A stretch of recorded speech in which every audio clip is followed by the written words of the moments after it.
The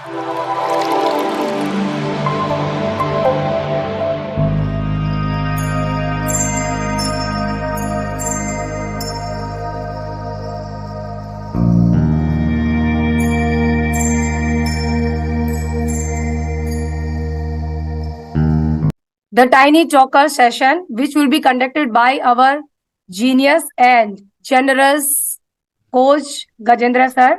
The virtual stage is yours. It's time of a Teeny Talker session. A warm welcome, all eminent speaker, to this Teeny Talker session. It's time when we connect direct with our guest. So, whoever has any doubt, question, or whatever in your mind, so you can ask our today's guest. In regarding to sleep, I have one question, ma'am. First, Sure, I sir. will start. As we all know, in these days, many people they are under the tension or they are under Stress. the depression, so they are unable to go to sleep. They can't sleep well. So, in this case, they take some medicine for going to sleep or to have this good sleep. Obviously, it is not good for the body because it's obviously affect on our brain. So, what step would you tell them to remove this medicine? Sure, sir. Yes, sir. So Thank you. that was a wonderful question. I have gone through this phase. I actually have anxiety. So I would not go to bed. I was actually scared when I watched the bedroom. I can't enter the bedroom. It happened for about an year. And I would sleep in the sofa. I would watch the TV, and the TV is going on in the background. I don't know what's happening there, but I would sleep in the sofa. I had to eventually go to the psychologist. I had to talk out what was going on with me, and the doctor prescribed with the medicine. I had that medicine, but even the psychologist was saying that how many years or how many months or how long do you want to proceed with this? We somewhere have to stop this. It's going to affect your mind. You might get into psychotic episodes. This might go to the peak, right? That's when I actually started, reducing, tapering it down is what we say. I started tapering it down. And luckily, by then I had come to India. I was with my parents. Somewhere we do need that support system. So I had my support system. At the same time, what I did is I started going to meditation center, and I started doing yoga at home with the help of a coach. These are the things that I started, and now I go out with so many activities. I have my day with busy schedule. So that's how I eventually started like them bed, because I am tired with all of these activities in the daytime. So when I see the bed, I'm not thinking that okay, I will die on the bed. Now I like the bed and I sleep for 8 to 10 hours very nicely. You can do exercise, as I said, you can do yoga or meditation, which worked out with me. So I would suggest the same. As I said, I would listen to audiobooks every single day. Even though I listen to only 2 episodes and the rest of the 20 episodes are going on in my sleep, but I do listen, I don't stop the audiobooks. So that's what I would suggest to others also. Try these methods, any one might click at least. Thank you very much. Thank you, sir, for the opportunity. To be frank, whenever speakers opt this topic, I would really scare. I think over 1 year, I'm not sure, 1 year or 1.5 year before, Gautam Pal sir taught this topic with the title Sleep Cycle.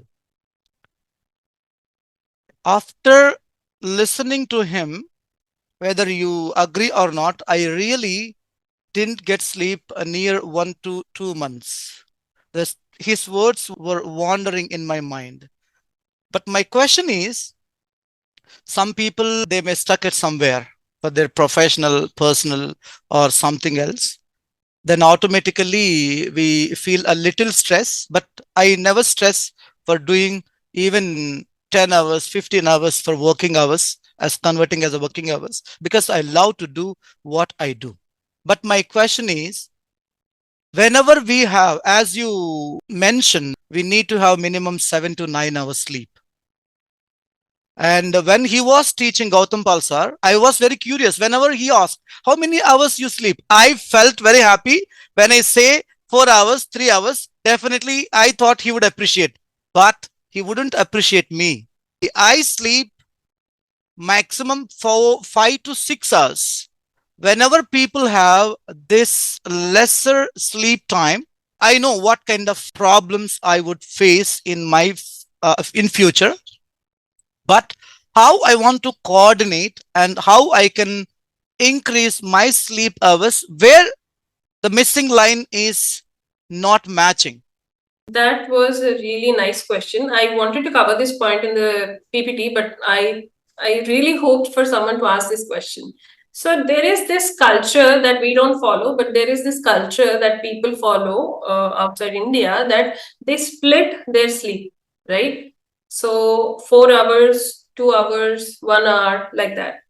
But according to the researchers again, the people who split their sleep and try to sleep 4 hours, 3 hours, 1 hour, 2 hour, kind of a power nap. What is happening in their brain activity when they did those wires attached and when they were observing their sleep is the brain cells, the waste brain cells that are supposed to be removed in the night time, they're actually being removed then and there itself, because of which they have those psychotic episodes which goes to the peak, the extremity. So what's happening is the nerves that are trying to connect with one another, right, in our brain, those nerves are slowly eating away the other cells. So the good cells are eating the good cells. The family itself is eating their kids. So it's like that. So please try to have your sleep at least 6 to 7 hours. I can't push you to do that, but at the same time, it's my kind request.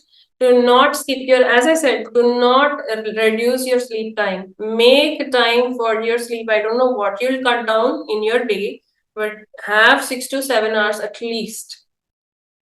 Yes, thank you. Okay, howdy, everyone. What do you think about melatonin? In America, they always tell the people to get melatonin for sleep, and I always fall asleep and I never remember to take it. So I've just wasted money. So does this help? Because this is natural. It's got vitamin B6 in it. So what do you think about using this to help a person doze off?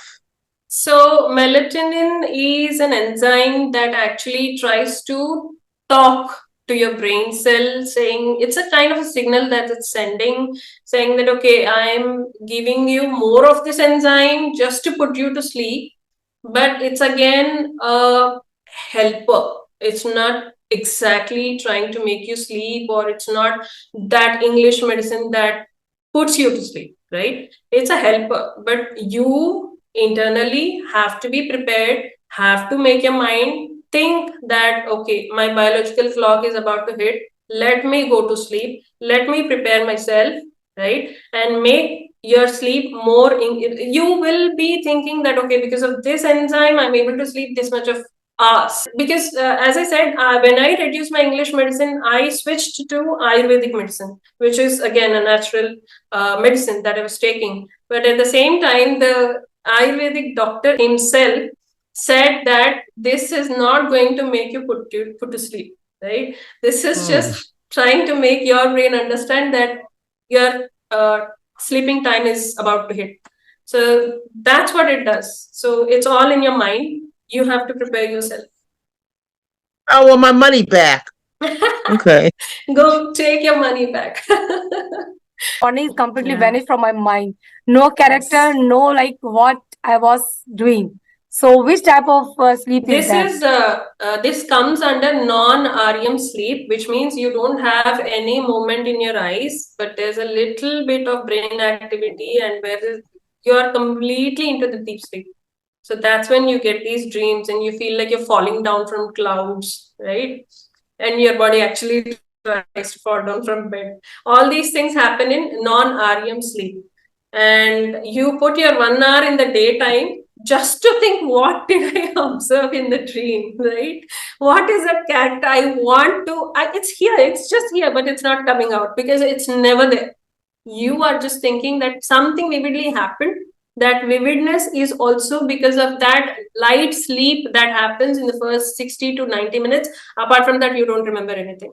So when you say that I remember this particular dream, people do observe, but it happens around 5 to or 4 to 6 o'clock in the morning. Even if you remember that dream happens at that particular time, only then you will wake up and you'll say, okay, I watched this story, these characters are there.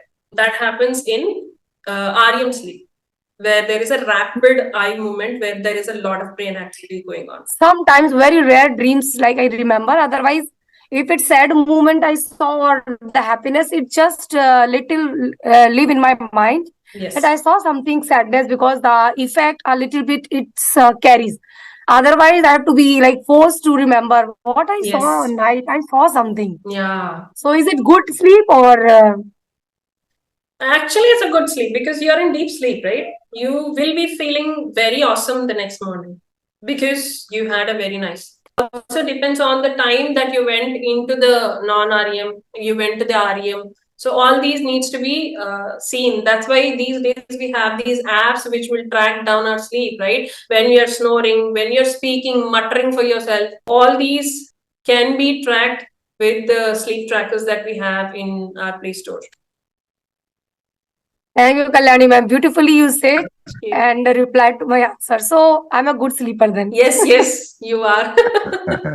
Well, you are referring to a sleep organization. National So Sleep could you refer Organization. where exactly is it? Where is the headquarters and what do they do? And I haven't gone into the history of the organization, but when I was going through those brain activity research, right, going through the sleep cycles, that's when I saw the National Sleep Organization. Okay. And the researchers working with these wires, and they were experimenting during the daytime sleep and they were experimenting during the nighttime sleep. They were experimenting with the people who were splitting their sleep. All these were there. But I didn't go through the foundation or the organization history. But at the same time, I saw this Austrian neurologist who was a part of this organization. Thank you. Vanessa ma'am, please. Over to you, ma'am. ಹೇಗಿದ್ದೀರಾ? I am fine, thank you. Right. So one last question is it possibly we need to fix a time if a person is late night sleeper, like say 12 o'clock or 11 o'clock or 11:30 like that. And if at all he or she is used to that timing, Okay. is it okay, or we have to make possibility to go to bed by 10 o'clock, before 10 or 9:30 like that? Is it okay when your body says that you're okay, go to bed? If body allows you to go to bed, or forcibly we have to go to bed? Which is right? Right. Good question, Vanishri. So there are these days when I feel sleepy at 11 o'clock some days. I feel sleepy at 9 o'clock some days or 8 o'clock some days. You have this understanding of an average in a week or in a month that you are hitting the bed at this particular time, right? Around that time is fine. But if you are extending 4 hours, 5 hours after that time, it's not good. So your biological clock is already going, but you're not sleeping. Yes. I wouldn't say sleep forcibly. As I said, your brain has to say you're sleepy. Yes. But there should be a gap between your food intake or your alcohol, whatever. And there should be a gap between that and your sleep time. In the meanwhile, you can do yoga or meditation just to induce the sleep. Do not watch mobile because I'm not sleepy. Let me watch some TV. Let me watch some episode, right? So do not do that. I would suggest you to listen to stories so that it is actually making your brain still work. You're closing your eyes, but you're still imagining the story going on. This guy is... So when the brain works too much, it'll automatically tell you that, yeah, I am not able to. I am done for the day. Let me sleep. So that's when you'll automatically go into sleep. Your eyes are still closed. So you'll by default go into sleep. You don't have to separately hit the bed and then sleep. Just go lie down, make yourself comfortable in the bedroom, Do not do any other activity in the bedroom. Don't bring anyone and start chatting. And as I said, listen to the audiobook or music. And there is this trick that military people or the army people follow. They sleep within 20 seconds, 30 seconds. What do? They rapidly either count the sheep which are jumping, right? Or they go in the opposite way. They start counting in the reverse. 20, 19, 18, 17, and by 1, they're already asleep. Yes. So that's what the army people do. This is one of the tricks that I've heard from the army person itself. This was actually a part of their training. I tried it for a week. I didn't get any sleep. Forcibly, You can't force, no. Yeah. But you can make the environment in that way wherein you can go to sleep eventually. Okay. Thank you. Thank you, Kalyani ma'am, for your wonderful session, and you clarified all the doubts and queries. Thank you. Thank you, Gajendra sir, for the incredible tiny talker sessions, and Kalyani ma'am as well. Beautifully, you clear all the doubts, and wherever people have some misunderstanding regarding the sleep, hope it will help to everyone.